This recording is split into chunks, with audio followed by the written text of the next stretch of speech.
അപ്പോൾ തുടർച്ചയായ മൂന്നാം ദിവസം ആദ്യത്തെ കേസ് റിപ്പോർട്ട് ചെയ്തതിന് ശേഷം തുടർച്ചയായ മൂന്നാമത്തെ ദിവസം നമുക്ക് ഇതുവരെ ഇന്ന് പരിശോധിച്ച സാമ്പിളുകളും നെഗറ്റീവാണ്. ഇന്ന് 12 സാമ്പിളുകളുടെ ഫലമാണ് ഇതുവരെ വന്നത്. ആ 12 സാമ്പിളും നെഗറ്റീവാണ്. 5 സാമ്പിളുകളുടെ ഫലം അത് ഏതാനും ഒരു അരമണിക്കൂറിനുള്ളിൽ ആ ഫലം കൂടി നമുക്ക് ലഭ്യമാകും. അത് ആശ്വാസകരമാണ്.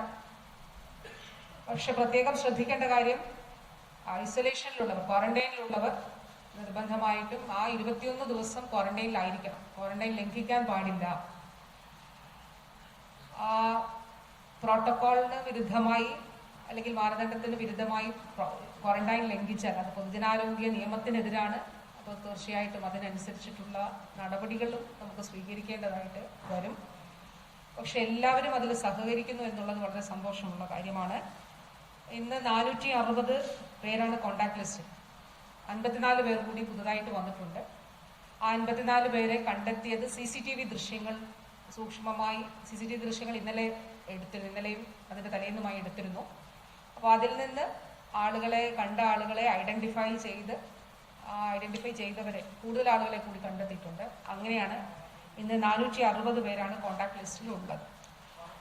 അതിൽ 220 പേർ ഹൈറിസ്ക് കോണ്ടാക്ട് ആണ്. ലോ റിസ്കിലുള്ളത് 240 പേരാണ്. ഹെൽത്ത് കെയർ വർക്കേഴ്സ് 145 പേരാണ്. ഇന്ന് പാണ്ടിക്കാടും ആനക്കയത്തും വീടുകളിൽ സർവേ നടത്തിയിരുന്നു. പാണ്ടിക്കാട് 6239 വീടുകളും ആനക്കയത്ത് 4869 വീടുകളുമാണ് ഇന്ന് സന്ദർശനം നടത്തിയത്. പാണ്ടിക്കാട് 6239, ആനക്കയത്ത് 4869.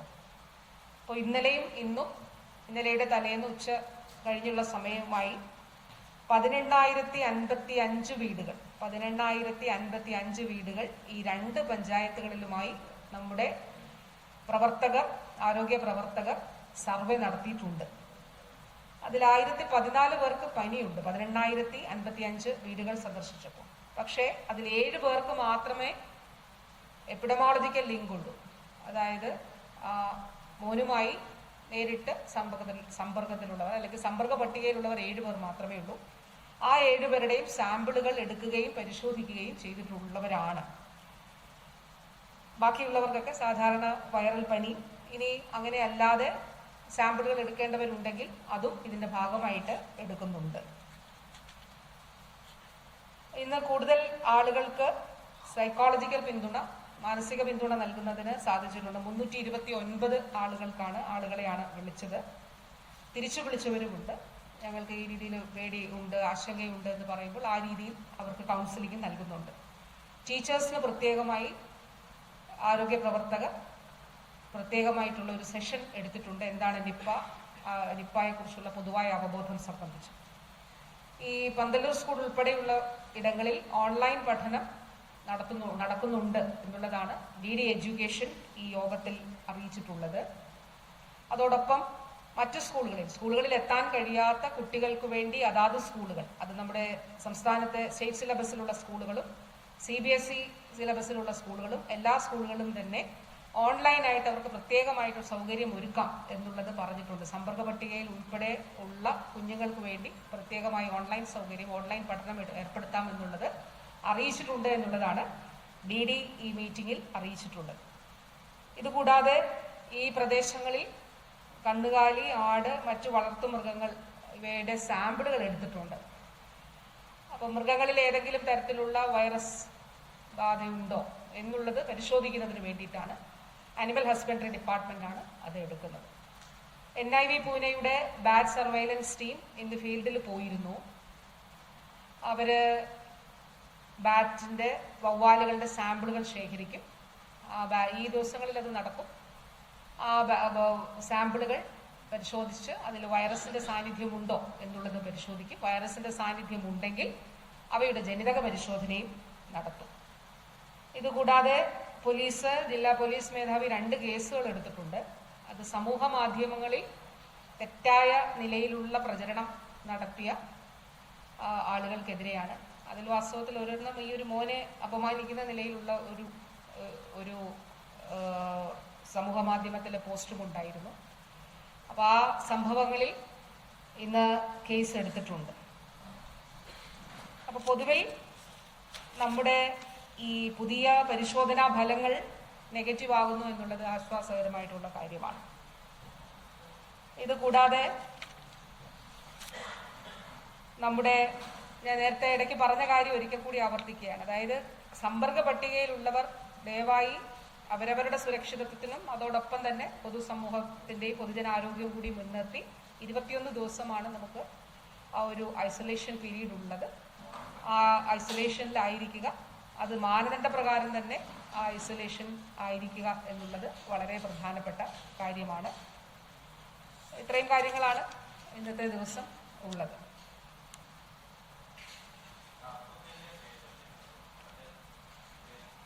പേര് SP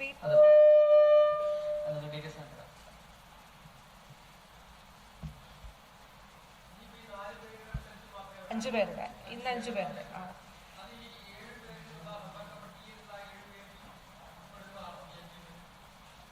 അല്ല, പനിയുള്ളവരുടെ ഇന്നലെയൊക്കെ നമ്മൾ പരിശോധിച്ചിരുന്നു, നെഗറ്റീവാണ്.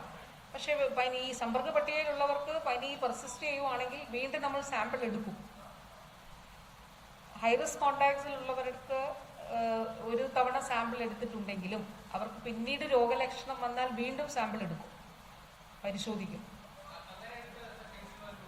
ഇതുവരെ ഇല്ല. 21 ദിവസം. എന്തോ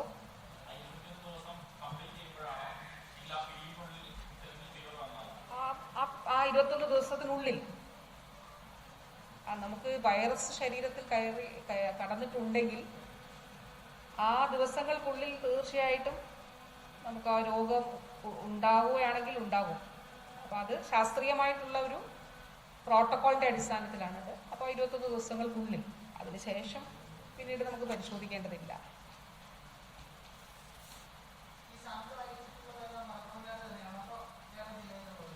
നമ്മൾ തിരുവനന്തപുരത്തേത് പറഞ്ഞിരുന്നല്ലോ, പാലക്കാട് പരിശോധിച്ചിരുന്നു, അത് നെഗറ്റീവാണ്.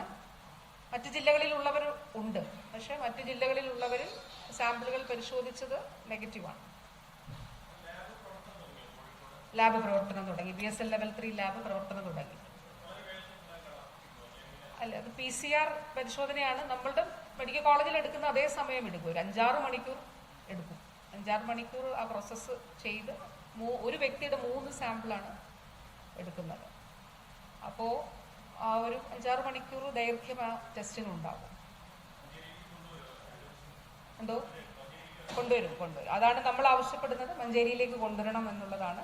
അപ്പോൾ 2-3 ദിവസം അവർക്ക് ഈ കോഴിക്കോട് പ്രവർത്തിച്ച് പരിചയമുള്ളത് കൊണ്ട് ആ ടീമുമായിട്ടും നല്ല ഒരു, കഴിഞ്ഞ തവണ നമുക്ക് ഔട്ട് ബ്രേക്ക് ആയിരുന്നല്ലോ 2023 6 കേസ് ഉണ്ടായിരുന്നു. അപ്പോൾ അവർ കുറേ നാൾ, 1 മാസത്തോളം അവിടെ ഉണ്ടായിരുന്നു. നമ്മൾ മഞ്ചേരിയിൽ ഉൾപ്പെടെയുള്ളവർക്ക് അന്ന് അവിടെ ട്രെയിനിങ് കൊടുത്തിരുന്നു. അപ്പോൾ ഇപ്പോൾ ഈ തവണ നമ്മൾ മഞ്ചേരി കേന്ദ്രീകരിച്ച് കുറച്ചുകൂടി ശക്തമായ ട്രെയിനിങ് കൊടുക്കുന്നതിന് ആലോചിച്ചിട്ടുണ്ട്. അപ്പോൾ അവർ ഇങ്ങോട്ട് മൂവ് ചെയ്യും. അങ്ങനെ ആകണം എന്നുള്ളതാണ്, മറ്റൊരാൾക്ക് കൂടി ഉണ്ടാകരുത് എന്നുള്ളതാണ്, ഉണ്ടാകില്ല എന്നുള്ളതാണ് പ്രതീക്ഷിക്കുന്നത്. പക്ഷേ മറ്റൊരാളിൽ ഇതില്ല എന്നുള്ളത് ഉറപ്പിക്കേണ്ടത് നമ്മുടെ ഈ സമയത്ത് വളരെ പ്രധാനപ്പെട്ട കാര്യമാണ്. അതുകൊണ്ടാണ് ലാസ്റ്റ് കോണ്ടാക്റ്റിൽ നിന്ന്, അതായത് പേഷ്യൻറ്റുമായി അവസാനം സമ്പർക്കത്തിൽ വന്ന ആ ദിവസം മുതൽ 21 ദിവസം നോക്കേണ്ടത്. അപ്പോൾ ആ 21 ദിവസത്തിനുള്ളിൽ അതുകൊണ്ടാണ് 21 ദിവസം നമ്മൾ ഐസൊലേഷനിലായിരിക്കണം എന്നുള്ളത് പറയുന്നത്.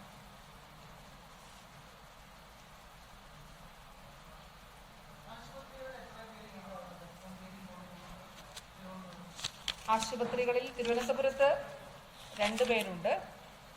അതുകൂടാതെ മഞ്ചേരിയിൽ 17 പേരുണ്ട്. അങ്ങനെ 19 പേരാണ് ആശുപത്രിയിലുള്ളത്. കാലിക്കറ്റിലുള്ള 60 വയസ്സുള്ള ഒരാൾ നമ്മൾ പരിശോധിച്ചു, ഫലം നെഗറ്റീവാണ്. അത് മാത്രമല്ല, ഒരു എപ്പിഡമോളജിക്കൽ ലിങ്ക് ഇല്ലാത്ത വ്യക്തിയാണ്. അപ്പം നമ്മൾ ഈ ലിസ്റ്റിൽ നിന്ന് ഒഴിവാക്കി. അദ്ദേഹം കാലിക്കറ്റ് ഉണ്ട്, അദ്ദേഹത്തെ ഈ മോനുമായിട്ട് ഒരു സമ്പർക്കവും ഉള്ള വ്യക്തിയല്ല. അതുകൊണ്ട് ഈ ലിസ്റ്റിൽ നിന്ന് ഒഴിവാക്കിയിട്ടുണ്ട്.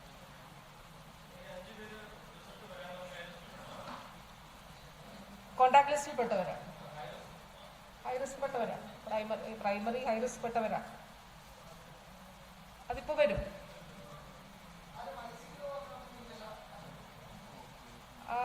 ICU-വിൽ ഒരു 1.5 വയസ്സുള്ള ഒരു കുഞ്ഞുണ്ട്. പക്ഷേ ഈ ഒരു കോണ്ടാക്റ്റിൽ ഉള്ളവർ ആളല്ല. പക്ഷെ ഒരു സെഷേഴ്സ് ഒക്കെ വന്നതുകൊണ്ട് ആ കുഞ്ഞിനെ ICU-ൽ വച്ചിരിക്കുന്നു എന്നുള്ളതേ ഉള്ളൂ. ICU-ലാണ് കിടത്തിയിരിക്കുന്നത്. പക്ഷെ ഒരു തരത്തിലും, പിന്നെ ഈ പ്രദേശത്ത് നിന്നാണ്, പക്ഷെ ഒരു തരത്തിലും കോണ്ടാക്റ്റ് ഉള്ള ആളല്ല. Pandikkad Manjeri medical college.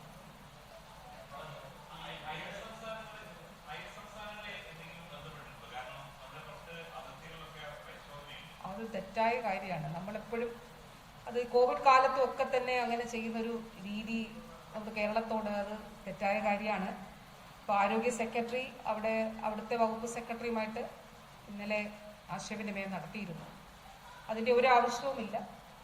വാസ്തവത്തിൽ നമ്മൾ ഈ രോഗങ്ങൾ കണ്ടുപിടിക്കുന്നു എന്നുള്ളത് നമ്മളിവിടെ അതിനുള്ള സംവിധാനങ്ങൾ നമുക്കുണ്ട്. പക്ഷേ ഇപ്പോൾ പാലക്കാടാണെങ്കിൽ അവർ നെഗറ്റീവാണ്. പാലക്കാടുള്ളവർ പരിശോധിച്ചവർ നെഗറ്റീവാണ്, തിരുവനന്തപുരത്തുള്ളവർ നെഗറ്റീവാണ്.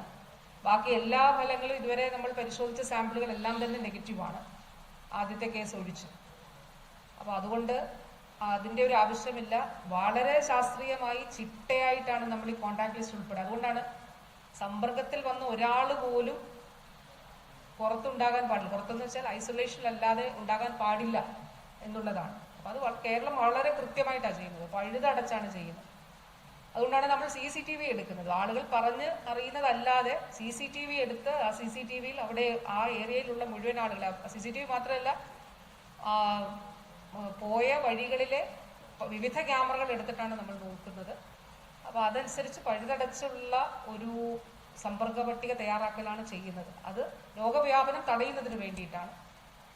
അതിപ്പോൾ അതുകൊണ്ട് ആ രീതിയിലുള്ള ഒരു ആശങ്കയും വേണ്ട. പൊതുവേ മലപ്പുറം ജില്ലയിൽ നമ്മൾ മാസ്ക് ധരിക്കണം എന്നുള്ളൊരു ആഹ്വാനം അത് പൊതുസമൂഹം നല്ല നിലയിൽ ഇന്നലെക്കാൾ കൂടുതൽ ഇന്ന് ആളുകൾ ധരിക്കുന്നതായിട്ട് കാണുന്നുണ്ട്. സ്കൂളുകളിൽ മാസ്ക് ധരിക്കണം എന്നുള്ളത് ആ ഒരു സന്ദേശം നൽകാമെന്നുള്ളത് DD എഡ്യൂക്കേഷൻ പറഞ്ഞിരുന്നു. അത് തീർച്ചയായിട്ടും ഈ ഒരു ഘട്ടത്തിൽ നമുക്ക് വളരെ ആവശ്യമാണ്. രോഗവ്യാപനം തടയുന്നതിന് വളരെ പ്രധാനപ്പെട്ടതാണ്. അത് ഒരിക്കൽ കൂടി അഭ്യർത്ഥിക്കുകയാണ്. മാസ്ക് ധരിക്കുന്ന എല്ലാവർക്കും നന്ദി അറിയിക്കുന്നു. അതോടൊപ്പം പൂർണ്ണമായൊരു സഹകരണമാണ് മലപ്പുറം നൽകിക്കൊണ്ടിരിക്കുന്നത്. അപ്പോൾ ആ സഹകരണത്തിനും നന്ദി അറിയിക്കുന്നു. നമുക്ക് ഇത് നല്ല നിലയിൽ പ്രതിരോധിക്കാനായിട്ട് കഴിയും.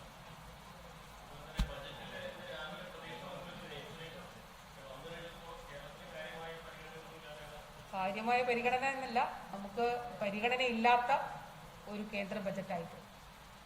കേരളത്തെ സംബന്ധിച്ചിടത്തോളം എയിംസ് എന്നുള്ളത് നമ്മുടെ എത്രയോ നാളുകളായിട്ടുള്ള ആവശ്യമാണ്.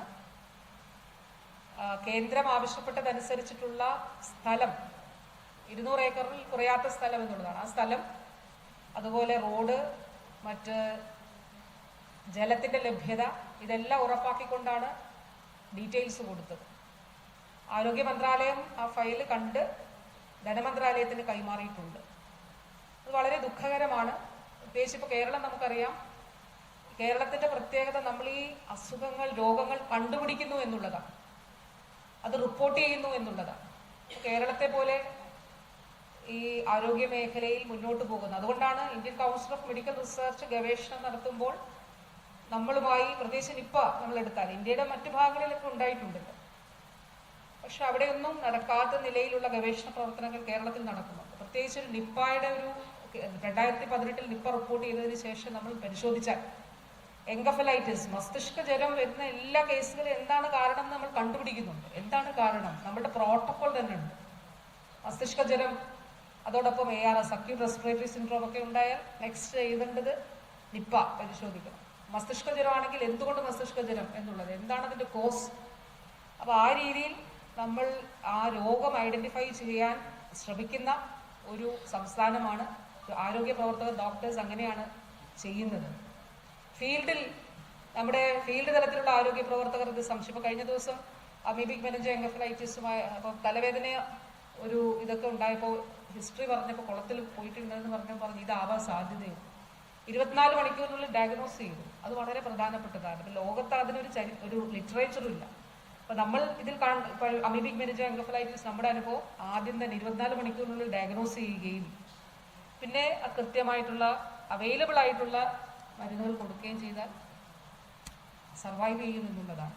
അത് നമുക്ക് കേരളത്തിൻ്റെ ഈ ഒരു രോഗവുമായി ബന്ധപ്പെട്ട് നമ്മളുടെ അനുഭവത്തിലൂടെ നമ്മളുടെ മുന്നിൽ ഇപ്പോൾ തെളിഞ്ഞതാണ്. ലോകത്ത് എക്സ്പേർട്സിനോട് സംസാരിച്ചപ്പോൾ അങ്ങനെ ഒരു അനുഭവം ഇല്ല.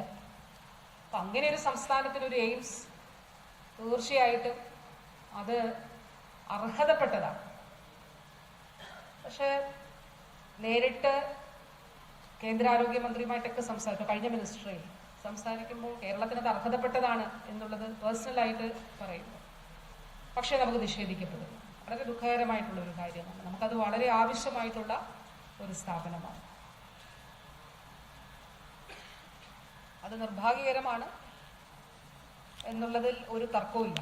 കേരളത്തെ സംബന്ധിച്ചിടത്തോളം വളരെ നിരാശയാണ് അതിൽ ഉണ്ടായിട്ടുള്ളത്. ശരി, താങ്ക് യു. ഇന്ന് ഞാൻ പോവാണ്.